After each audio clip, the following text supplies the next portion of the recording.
নমস্কার।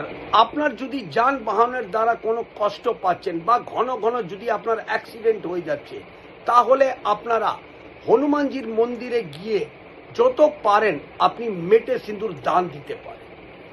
আপনার যদি কোনো রক্ত দ্বারা রোগ আছে, ব্লাড প্রেশার রোগ, অ্যানিমিক পেশেন্ট বা রক্তের দ্বারা যে কোনো যদি রোগ আছে, তাহলে মঙ্গলবারের দিন আপনি এক চুটকি সিঁদুর নিয়ে নিজের মাথার উপরে 7 বার ঘুরিয়ে আপনারা চলন্ত জলের মধ্যে ওটা ফেলে দেবেন।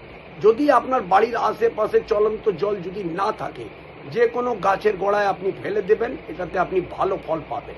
আপনার জন্ম ছকে যদি মঙ্গল নিচস্থ আছে বা দূষিত আছে বা খারাপ ফল পাচ্ছেন আপনি মঙ্গলের দ্বারা, তাহলে এক চুটকি সিঁদুর মঙ্গলবারের দিন চলন্ত জলে গিয়ে আপনি ফেলে দেবেন বা গাছের গোড়ায় আপনি ফেলে দিন। এই উপায়টা করুন, দেখুন মঙ্গল দ্বারা আপনি ভালো ফল পেতে শুরু করবেন।